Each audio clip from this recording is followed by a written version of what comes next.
Harvard Divinity School. Inner Work and Outer Change, Spiritual Foundations for Transformative Leadership, October 28th, 2025. Good evening, friends. I'm Terrence Kojo Johnson, Director of Religion and Public Life. Welcome to tonight's event. We're located on the traditional and ancestral land of the Massachusetts, the original inhabitants of what is now known as Boston and Cambridge. We pay respect to the people of the Massachusetts tribe, past, present, and honor the land itself, which remains sacred to the Massachusetts people. The Religion and Public Life program provides a way to understand religion in context, with special attention to questions of power, peace, and conflict. Our approach is non-devotional and academic, acknowledging that there are multiple authentic representations of religious expressions in the world. One of the goals of our PL program is to bring analysis from experts, including academics and practitioners, to deepen the understanding of the power of religion to imagine a world just and at peace. It is a deep honor and privilege to welcome back to HDS our esteemed colleague, University Professor Rebecca M. Henderson. An internationally recognized scholar, Professor Henderson is one of Harvard's 25 university professors, a research fellow at the National Bureau of Economic Research, and a fellow of both the British Academy and the American Academy of Arts and Sciences. With more than 25 years of major public board experience, she is a sought-after advisor to leading corporations and global finance organizations, alongside an extraordinarily stellar scholarly record. Indeed, her research examines how the private sector can help build a more sustainable economy. Her publications include Accelerating Energy Innovation, Insights from Multiple Sectors, Leading Sustainable Change in Organizational Perspective, and Political Economy and Justice. Many of us at HDS know her work through her acclaimed 2020 book, Reimagining Capitalism in a World on Fire, for which, echoing the category Michael Walzer calls a social critic, she urges determination and resilience during a time of profound ecological and economic change, when, quote, crony capitalism too often leads to the diminishing support for public goods, such as hospitals and education. At issue, she writes, is not free markets, quote, but uncontrolled free markets, or the idea that we can do without government or without shared social and moral commitments to the health of the entire society on which effective governments depend. Tonight's lecture inaugurates a year-long partnership between HDS faculty and students and Arizona State University's Department of Religious Studies, chaired by our colleague, Dr. Evan Berry. In keeping with Professor Henderson's call to renew our shared social and moral commitments, this collaboration will examine the relationship between religion and capitalism through dialogue between two distinctive institutions, an innovative public university and the nation's oldest university. Our aim is to equip students with the resources to think deeply about religion's historical and ongoing role in debates on justice and capitalism. And I want to thank our Dean, Marla Frederick, for supporting this endeavor and our PL. So now, friends, please join me in welcoming our esteemed colleague, Professor Rebecca M. Henderson, for her lecture, Inner Work and Outer Change, Spiritual Foundations for Transformative Leadership. Welcome.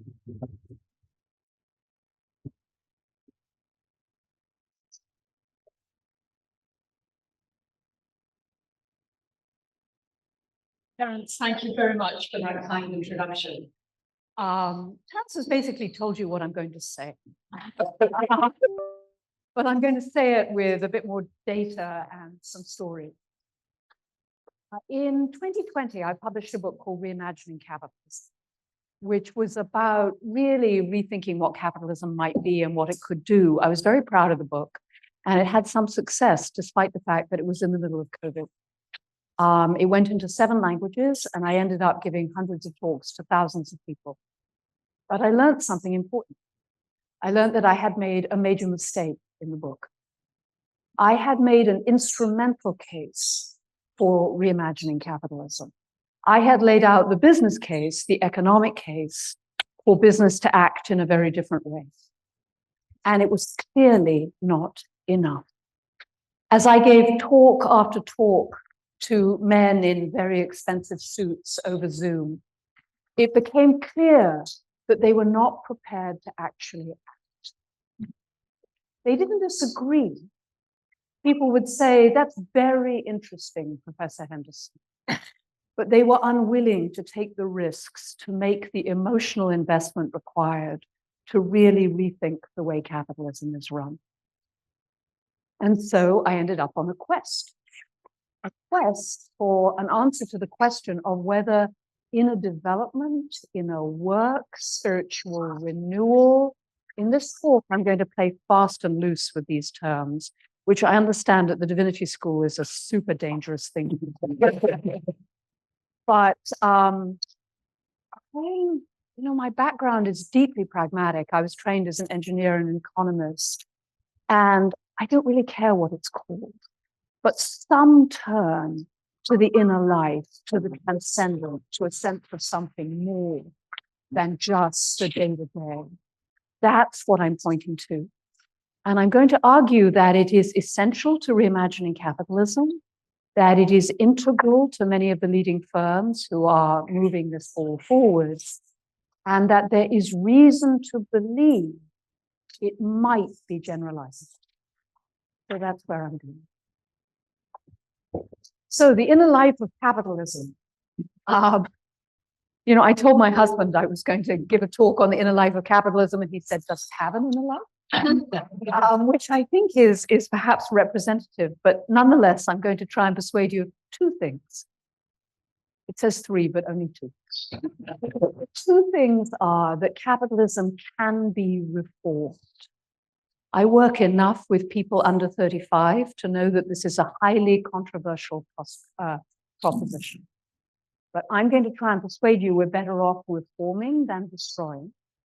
And I'm going to try and paint a picture of what that reformation might look like. And I'm also going to move my mic so that it stops, hopefully it stops coming in and out. See if that's any better. That better? More even? Yes, a little more even. Okay. And then I'm going to suggest, as I said, that inner work is essential to this transition. So I want to start with a story about HBS and HKS students. Give you a sense of the terrain. So I teach a course called Reweaving Ourselves in the World, New Perspectives on Leadership, taught at the Kennedy School, and it admits graduate students from every graduate school at Harvard except dentistry. Don't know why the dentists haven't started coming, but they're not there. Everybody else shows up. We've got law school students, ed school, urban planning, architecture, business, government, law. And it's a very mixed class. About a month into class last spring, one of the business school students complained that one of the divinity school students had accused her of being evil. Essentially said, I don't think you should be here. I don't respect the work you're doing. Business is essentially a corrupt and evil institution. It's not an unusual sentiment on our campus, but it led to a really interesting conversation because the business school students got miffed. So we did an exercise. We divided the schools by school, and we had the business school students go off and the law school students go off and the divinity school students go off. We asked them to think about three questions. The first is, what is the gift you bring to the world as the kind of student you are? And the second question was, is there any stereotype that the rest of the world imposes on you? And the third was, is there any truth to that stereotype? So the business school students came back into the room and they stood up and they said, we have a gift. We're the people who get things done. The rest of you, it was a broad brush, and they were more polite than this. But the rest of you sit around thinking great thoughts, except possibly the lawyers. Guess we have to have lawyers. But, we're the people who can really put the solar panels on the roof and grow the food that's going to feed the world. This is business, we're here to act. This is us. And yeah, there is a stereotype that sometimes we go too far and we care only about greed and profit, and we do cause some problems. And well, since you asked, there is some truth to that stereotype. Divinity school students stood up and said, we bring a gift to the world. We think about what really matters. We think about values. We ask the right kinds of questions. We are the group that can ground these discussions in what's really important and what really matters. And well, there is a stereotype. We know, or we think we know, that you think we're, excuse me, flakes who have no idea what we're going to do next. And well, there is a teeny bit of truth to it. And all the groups went through this, and it changed the whole tenor of things. Because, of course, we need everyone in that room to solve these problems. And there's a little bit of truth in all the stereotypes. But every student in that room was motivated by passion and commitment and wanted to build a better. And so as I tell you a story of how capitalism can be reformed, I hope you'll remember those business school students. They really think they're doing the right thing. So how do we think about this? So first, of course, capitalism in its modern form is highly problematic. Anglo-American capitalism, as we see it now, is deeply, deeply extractive. But it worked. It worked a treat. In the last, how many years? Just over 100 years, just under 100 years, the population of the world has tripled. GDP per head has quintupled. Capitalism absolutely has faults, but does it deliver toothpaste and cornflakes? Yes, it does.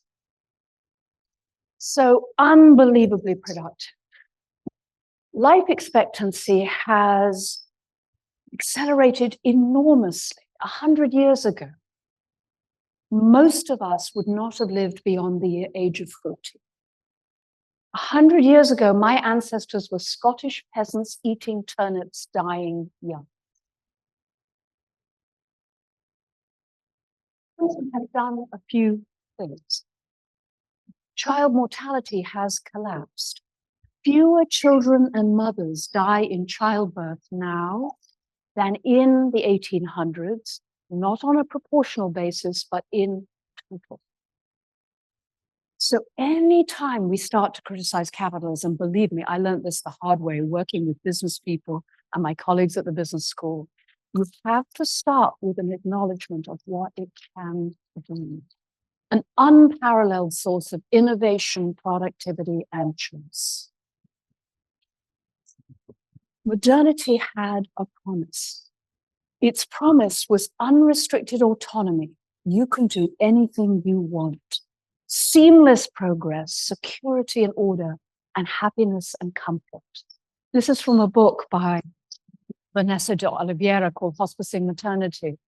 And she likens modernity to a house, a beautiful house lined with teak, with warm baths and enough to eat and shelter from the rain.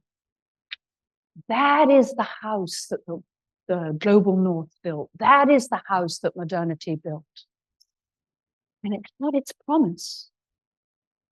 And part of the problem of our current moment is the people who benefited from that promise, and I'm going to use us, forgive me those of you for whom this is not appropriate, but I'm going to use us as the educated, prosperous, those people who got to live in the house.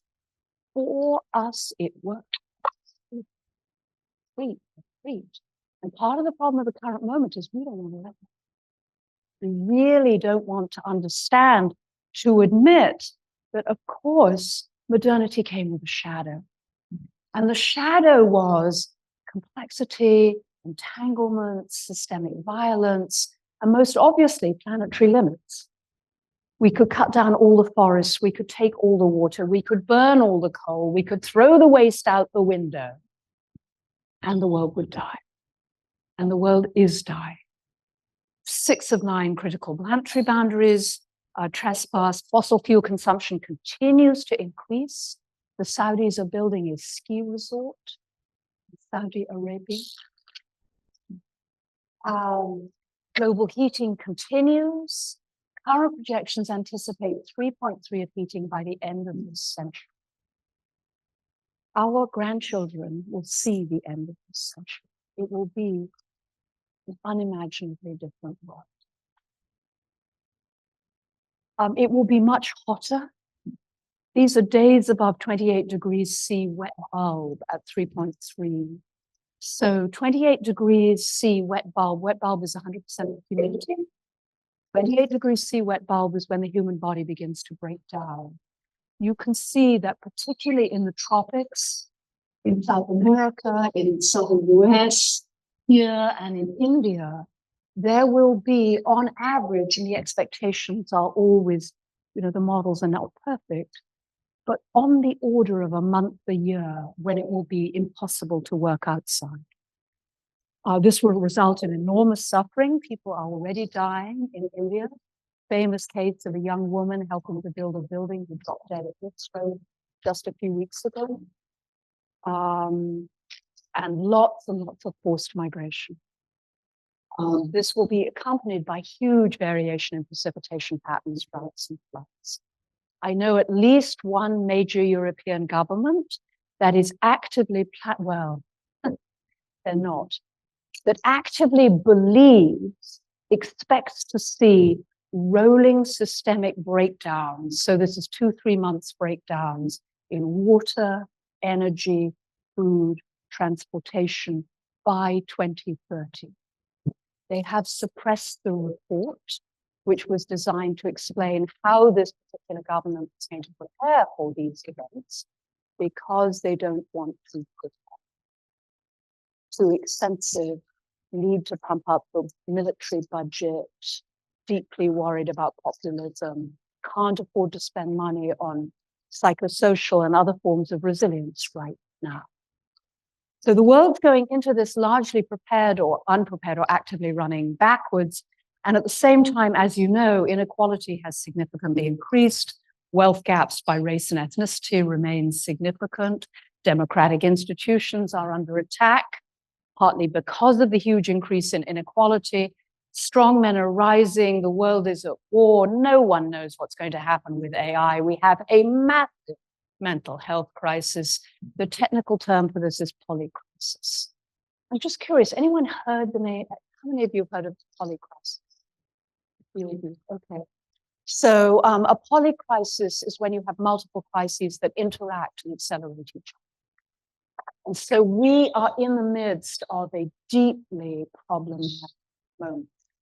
We probably all know this. It's not a surprise, right? Why do I stress it? I stress it because I spent the first 20 years of my career studying change in large organizations. And because that was what I did, I know that humans have enormous difficulty understanding that the future may be very different from the present, particularly when it's going to be very different in the wrong direction. So many people literally cannot think about this. The major bread baskets are going to fail. Nobody knows when. 10 years, 15, maybe we'll be lucky and it's 20. But most people are walking around like, it's cool. Right? It's true. Got to get the good job. Got to take care of myself. For very, very good reasons. Right? If you're working 2 jobs and you don't have enough to live on, and food stamps were just cut, and you're about to lose your healthcare subsidy, you are not thinking about the crisis. You're thinking about survival. What that means is people like us have better damn business. Really? Really? Because, of course, sometimes if I had chalkboard, this looks like a chalkboard. Is it actually a chalkboard? Yeah. Oh, it's a kind of high-tech chalkboard. Okay. Thank you.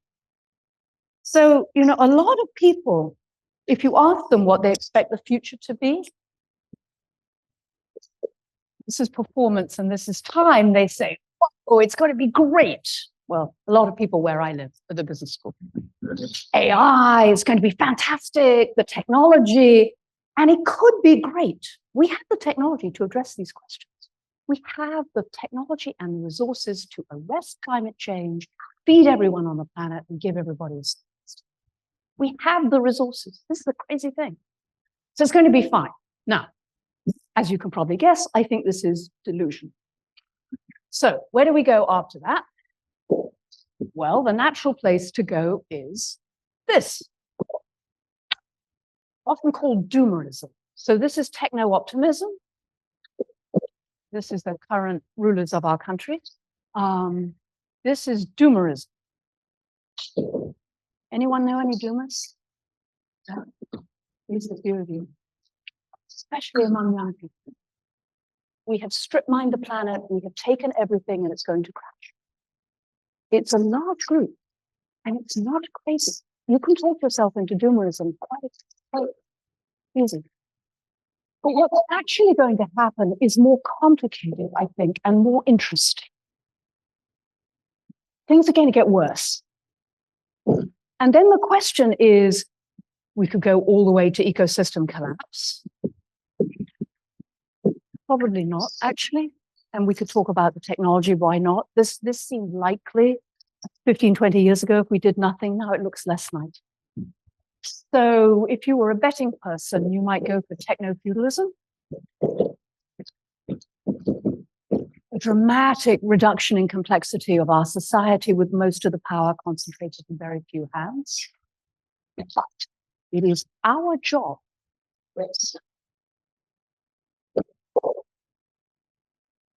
Let's call this the Great Turning.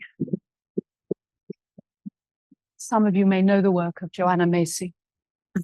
Some people claim it's an evolutionary moment, that the human race is being pushed by the universe through an evolutionary bottleneck, where the only way through is to learn to cooperate at larger scales, to really engage with other people as definitely human beings that must be included in the circle. No idea if that's the case. I do know that when you look at most civilizations, what they actually, talk about a generality, maybe the history of the human race looks like this.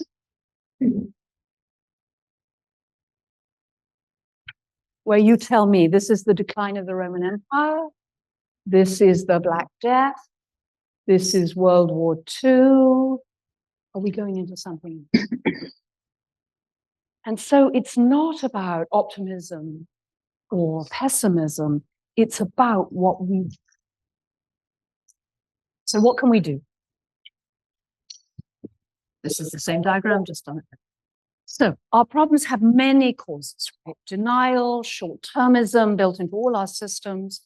We have great difficulty cooperating, particularly at global scale. We have concentrated incumbent power, which is very politically powerful in the fossil fuel nations, Saudi Arabia, Russia, and the US. And we have spiritual crisis. And again, I feel a bit nervous saying that at the divinity school, but hey. We have told those in power that they have no responsibility but to maximize their own profit and their own well-being. That they are separate, that their own good is the good of everyone. And they are strip mining the world and the future in response. So that is the problem. We teach our students that they have a duty to maximize investor or shareholder value because that maximizes public welfare and that managers are agents for their investors and they should do what their investors want, and what their investors want is just to get as much money as possible. Both of these propositions are now highly, highly doubtful, but the managers who are in power right now, this is what they were trained on. It's still viewed, and I have more than 20 years experience on major public boards, including a Fortune 200 company, and one of the most rapidly growing firms of the last 20 years. And so I can tell you, in the boardroom, shareholder maximization, often viewed as a legal requirement. If we don't do this, we will not meet our duties, our fiduciary duties. A moral duty. If we don't maximize shareholder value, we're making the market less efficient and we're betraying our duty to our investors. And an economic necessity. If we don't maximize shareholder value, my company will go down, or I personally will be fired by angry investors. And of course, maximizing shareholder value has made everyone very, very rich. But while managers do have duties to their investors, their duties of care, candor, and loyalty, it's almost certainly illegal to announce that you're about to reduce shareholder value to benefit for other reasons. So for me to say, I am running this company, but I think global warming is a problem, and I'm going to cut next year's profits by 10% in order to invest in climate change technology, that's a really bad idea. That's probably illegal. But except in a few well-defined situations, managers have no legal duty to maximize shareholder value in the short term. And investing in other goals is entirely appropriate if they have a reasonable belief that doing so will increase long-term profitability. So if managers were to change their minds, we could change the world. And here's the thing. Markets only maximize welfare when they're fully competitive. When they have full information, externalities are fully priced, so things like carbon and water pollution and microplastics are in the prices. Everyone can play, there's no collusion, and when firms cannot distort the rules of the game in their own favor. And there is no evidence that existing American capitalism even approximates this. We are living in a moment where those who control the largest firms are intimately wired into the politicians, and the politicians have told them exactly how much money they need in order to write the rules in the favor of those firms. And the firms came up with the money, and now the administration has written the rules. We are in a classic corrupt oligarchy. And there is no reason to think that maximizing shareholder value under a corrupt oligopoly will maximize general welfare, although it will make you personally enormously rich. Not that I feel strongly about this. Okay, so what do we do? If this is the general terrain, what do we do? Well, I love being a college professor, right? Step one, create shareholder value, make money, and solve the big problems. No problem. We have over 300 cases at HBS detailing specific, just getting good.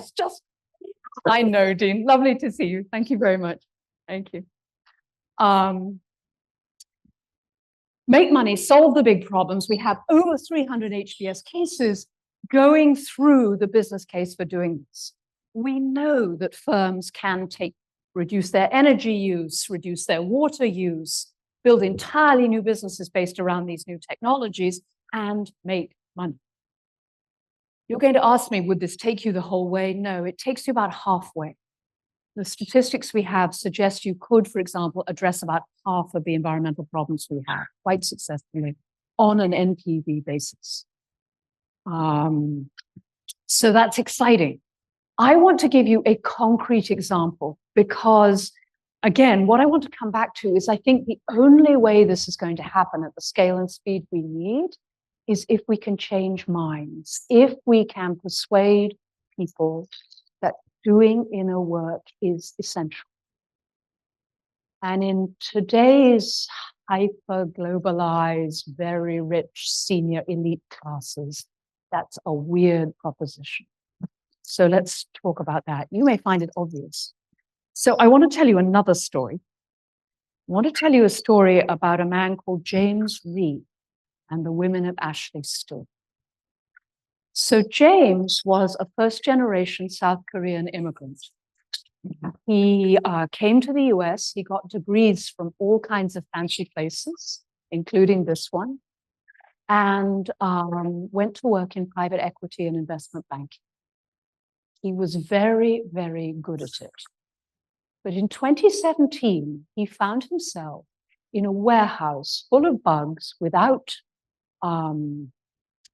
internet service in New Jersey, working with a company called Ashley Stewart. Ashley Stewart made large sizes, plus size fashion for a largely African American audience.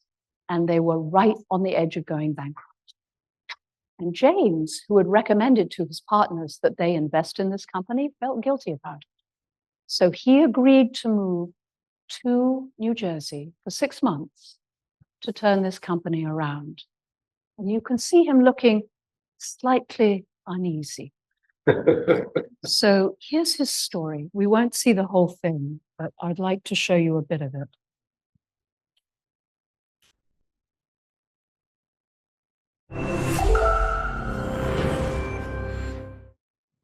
So today, I'm going to talk about the word goodwill. Goodwill, did you know, is a technical accounting term. It's an asset that's literally only created when a buyer shows up and pays a purchase price for a company that's more than the fair value of that company's net assets. So this unexplained differential is named goodwill. And with it, accountants actually can make balance sheets balance. Now, of course, this isn't how most of us think of goodwill. We experience the more human definition of goodwill. And I remember very clearly when that definition first entered my life. It was 1976, and I was 5 years old. And I was sitting there one morning in kindergarten class when in walked the father and older siblings of one of my friends. And they handed me a present. They gave me a little toy red helicopter that sort of looked like this. And in the moment, I didn't really understand why they were giving it to me. I just remember sensing that they were happy and sad at the same time. And it wasn't only until much later that I had my aha moment, that my friend had lost his mom recently, and that this gift, it was a thank you. Because I would often share my lunch with my friend on the many days that he would come to school without any lunch of his own. And over time, as things happened, I lost the toy, but I never forgot the lesson, especially how it made me feel. My friend's father had rewarded kindness without cheapening it, and he made it tangible with an object, and he made it human in that exchange, and he made it shareable with the story. And in doing all of this, he created real value out of thin air by turning kindness into a scalable, collectively owned asset called goodwill. And then for many of us, my life, the years just passed at a dizzying pace, and I collected a couple fancy degrees. I became a dad myself 3 times over, and I found myself wheeling and dealing as an investment banker and a private equity investor for many years. And the lessons from that red helicopter, they seemed incredibly childish and weirdly misguided in the world of business and finance. Because let's face it, non-revenue generating investments in people, they're generally not measured, let alone rewarded. But something happened in the summer of 2013 that would forever change the way I thought about kindness, goodwill, and their roles in reshaping business. I was on a series of just deflating board calls involving a failed investment in a company called Ashley Stewart. Ashley Stewart is a clothing retail that has served and employed primarily plus-sized, moderate income, Black women in neighborhoods across America since 1991. And I felt accountable to my former employer, to my former investors, to the 1,000 plus employees at Ashley Stewart, and frankly to myself, because I had saved this company from a near-death bankruptcy filing just 3 years prior. And so this time I did something. I took an action. I made a choice. I resigned as chairman of the board. And I agreed to serve as a first-time CEO of this broken company. But I agreed to do it just for 6 months. I just wanted to avert a nasty liquidation. And then I wanted to come home and get on with my life. I had immediate pangs of regret during those first few weeks at Ashley Stewart. The corporate headquarters was a converted warehouse. I just remember there being a lot of bugs. There was no Wi-Fi at the headquarters, and the stores didn't have computers. And because there was a lack of trust, there were vendors in the lobby demanding to be paid in cash up front. And because of them, a lot of my employees were scared. And so I ended up having to hire an armed security guard to protect them. And I felt alone, like on every dimension you can think of: geography, industry, gender, and yeah, race. My first town hall, it went something along these lines. Hi, I'm James. I've never done this before. You know, I may be the least qualified person to run this company, but I'm here and I'm willing to learn. Oh, and by the way, after this speech, I gotta head out to the DC. That's a distribution center, right? So I gotta head out to the DC and I gotta find stuff to sell, to fund payroll. But don't panic, because I think that if we can center kindness and math together, then maybe we can get out of this together. And I don't know why I said some of these things with my outside voice. You know, I may have panicked just a little bit, but the words were true, and they did come from my heart. And you know what happened was that the people who really wanted to solve these problems once and for all, they stepped up. And it was the women, it was the employees and customers alike at the stores in those neighborhoods across America who came forth. And they offered me insight after insight as we worked side by side together. And some of the customers, sensing that we were in a lot of trouble, they even offered to bring back their clothes hangers so that we could save money. You know, I know what you may be thinking. You might think, geez, there were a lot of reasons why that the ladies of Ashley Stewart might have rejected me. But they didn't. They did the exact opposite. And store after store sort of worked this way. They would say, you're James? Like, you're the new CEO of Ashley Stewart? Well, okay, well, let's go. And this played out in town after town, city after city. And their generosity toward one another. And as you can guess, it ended very well. I need help getting back on my slides. If someone could get me back on my slides. He gave the investors 6 times back their money. The company became number 10 in a second. He created enthusiasm and commitment he did for you. And he did it through kindness and math. So what was kindness and math? What did it really look like? It meant that one of the first things he did was change out all the light bulbs in the stores. It turned out the stores were very badly lit. The people running the company never bothered to actually go to the store. And so the bulbs were kind of yellowish and dull looking.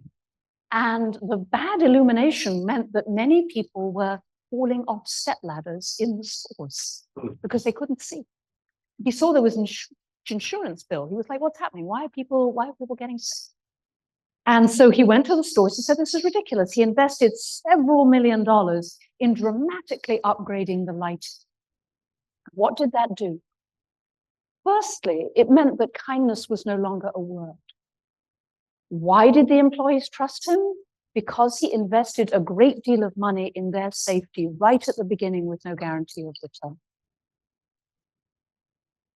And when there was better lighting, people fell less off the step ladders, insurance costs went down, and the buyers of the clothes worked out that the clothing was dingy. It was kind of brown and gray because, hey, the stores hadn't been lit. So why buy decent clothes? So they started buying much more interesting, much more brightly colored clothes. And because the stores were brightly lit and because the employees enjoyed being there, they became places that people felt safe sending their children to hang out after school and going to pick them up and spending time at the store. They became community centers. They became places that celebrated middle-income African American women and their lives, and dressing them up and making them feel good. And the customers started taking photographs of each other. And that kicked off a huge social media campaign. And internet sales took off.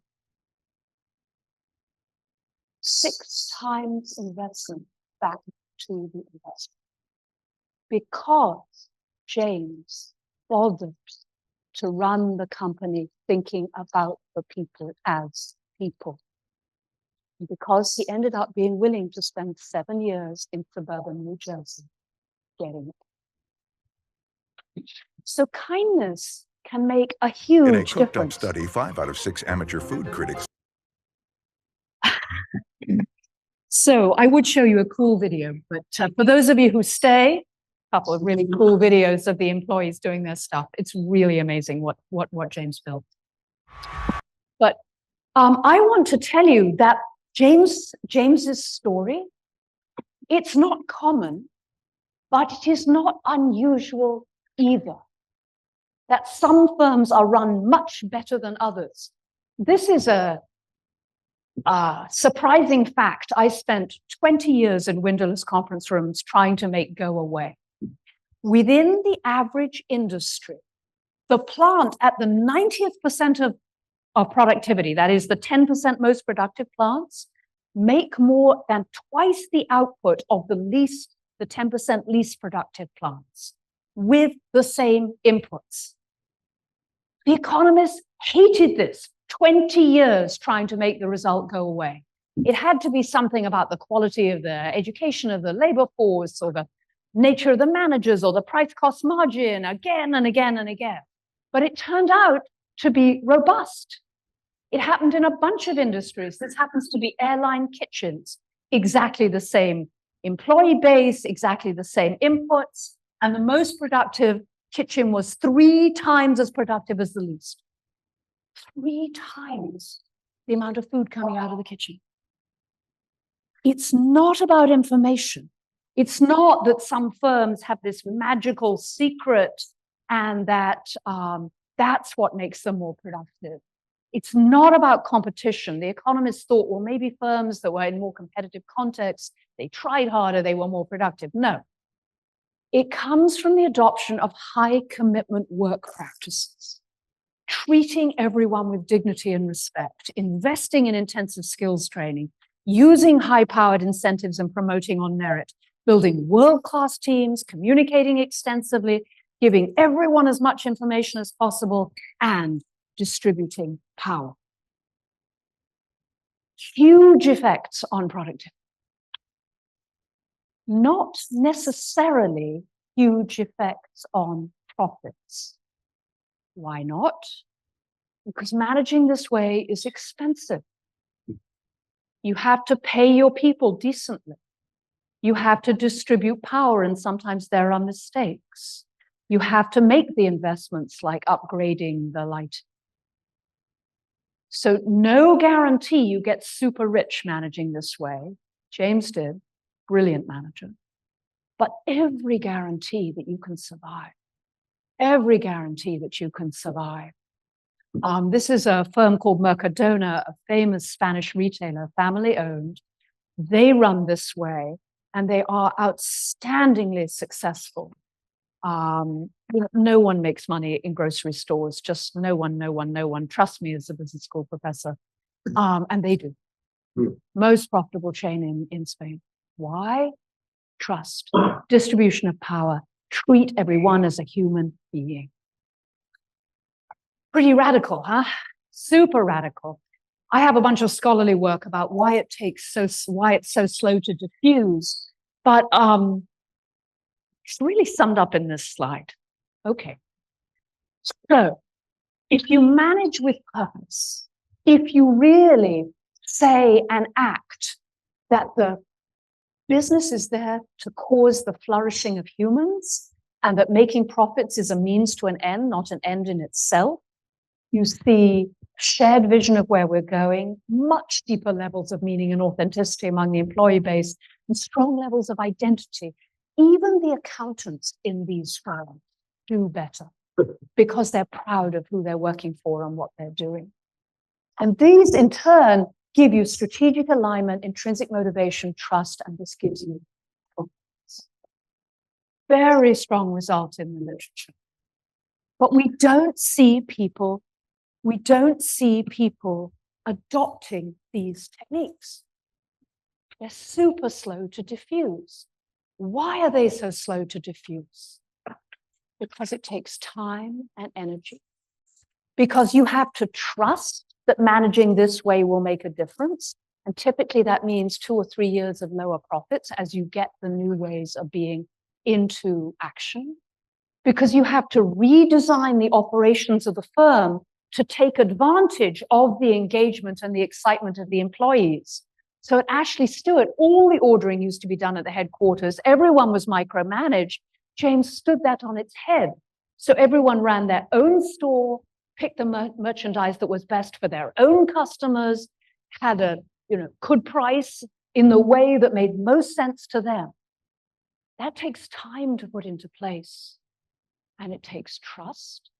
And it takes a willingness to believe that your employees are actually people and just as important as you are.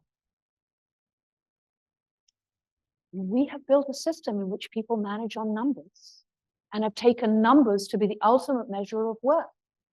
So the idea that you, who sell plus-sized fashion, could be the equal of me with all my fancy, shiny degrees and my bank account, it's a hard thing to think.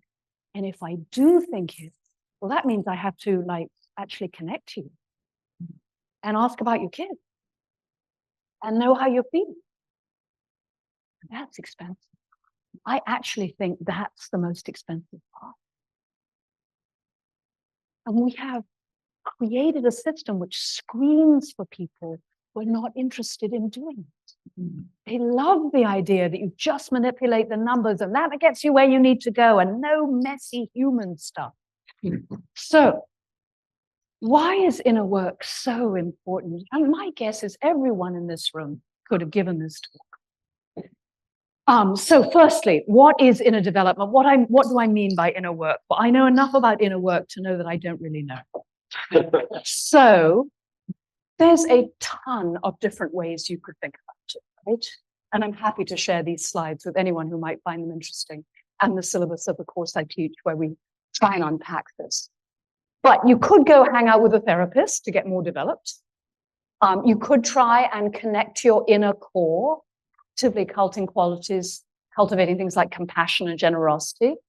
You could learn to access stillness and be more present. A number of the great faith traditions have really doubled down on this one. You could become more embodied through dance, music, art, and ritual.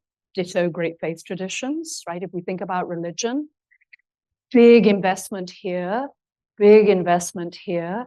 And then you could learn to relate more skillfully to others. This looks like a church. This looks like a sangha. This looks like a listening circle. And of course, we have more modern techniques such as social presencing theater, but their roots go back thousands of years. In general, can we open to the intuitive, the relational, the experiential?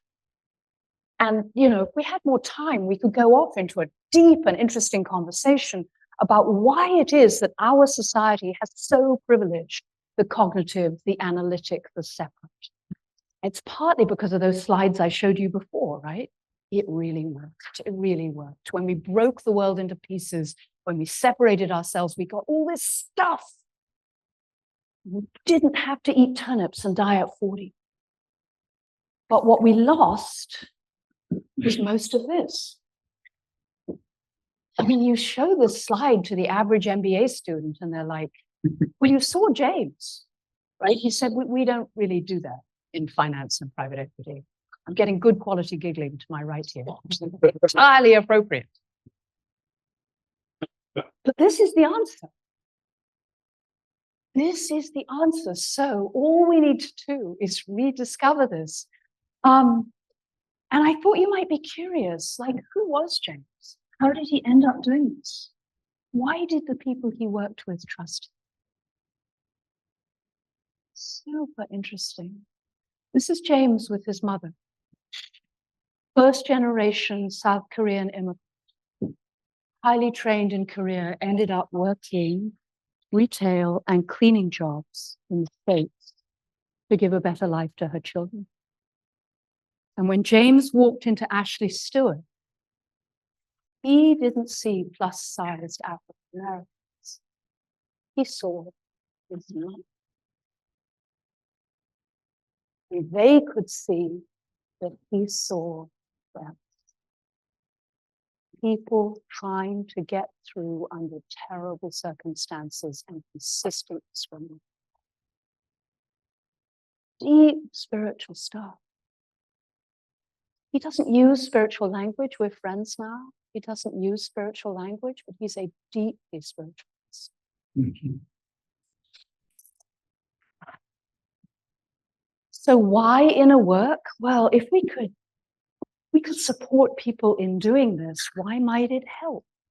Well, it might help us in building the emotional capacities and nervous system regulation that would let us really face what's happened. It might take us back to our values, allow us to cultivate empathic connection, liberate the imagination, build a sense of agency, and get some sense that there's more going on than just me.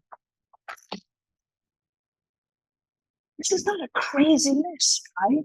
Most human societies for thousands of years invested heavily in making sure that their children had these skills. We can do so again. And here's the good news about these curves.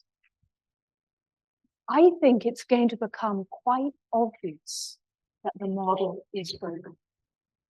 The hunger for connection, the hunger for community, the hunger for meaning, the hunger for the idea that there is a way through is going to get stronger and stronger.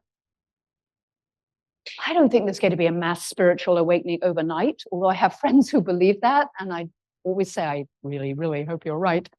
What I think we might see are groups working together to manifest these qualities and to build the alternate economic system. So here are a few of the people I've worked with over my career. This guy, for example, is particularly spiritual, and I'm not making this up, particularly spiritual, and raised the compensation of his lowest employees by 20% in a single move, nearly got himself fired. So could this be a route to reimagining capitalism and politics, education, and civil society? If we grounded capitalism in purpose, because, and this is my book, if we really created shared value, if firms worked together to address those problems that weren't profitable for any one of them to handle, if we rewired finance and accounting, lots of work on how to do this, we know how to do this, so that our measurement system reflects the economic system we want, so that it creates human flourishing and not mere profits. If we rebuild our institutions, and if we ground our politics in love, this is another 2-hour lecture. But it's not crazy. Democracy was always grounded in love. You have to love other members of the society to trust them. If I'm going to let you take power, I have to have respect for you. I have to think that our shared love of this common institution is worth taking the risk of you guys get a turn in office. And this diagram that for years I put up so easily, I just say, well, we just need free markets, effective government, healthy democracy, rule of law, free press, a voice for labor. It turns out that these are not based in rules, they are based in hearts. They are based in norms, they are based in beliefs. And so for years, having carefully avoided any mention of inner work or love or connection or compassion, I have come to believe that it is absolutely essential that we could begin to build what's sometimes called islands of coherence. These examples of a new system in action that as the world starts to fall apart could be places that people look at, imitate, sources of hope. There's a whole bunch of systems theory behind what I'm saying, but essentially as things fall apart, it creates openings. And in those openings, you want to have examples of what might work as places for the new thing to crystallize around it. So all we need to do is rethink government, reimagine capitalism, build massive social movements, And oh yes, do the movie. And as I say, I am not suggesting that this will happen overnight. I am not suggesting that the mass of people will go, gotta meditate, gotta pray, gotta dance. No, I'm suggesting that we should. But this is what leadership, this moment is. And every student at our great university should at least be exposed to the idea that going inside, rooting in love, is absolutely the important thing. And then, of course, exposed to, and what would that look like in institutions? That's why I took you through the Ashley Stewart example. I wanted to give you a sense that this is not crazy talk, that we know how to build governments and firms built on love, and that it will not destroy our economy, rather the reverse. So, thank you very much. If I'm happy to share slides with you, I'd be delighted to share the syllabus of the course I teach, which is all about, okay, so A, what is inner work and what would it mean you did on Tuesday morning? I ask everyone to meditate and dance and do rituals and the whole thing, and like, let's do it. And then what would it look like in action? So examples, case examples, what would it look like? And has this ever happened before? Has it ever happened before? So thank you very much. Sponsored by Religion and Public Life at Harvard Divinity School. Copyright 2025, the President and Fellows of Harvard College.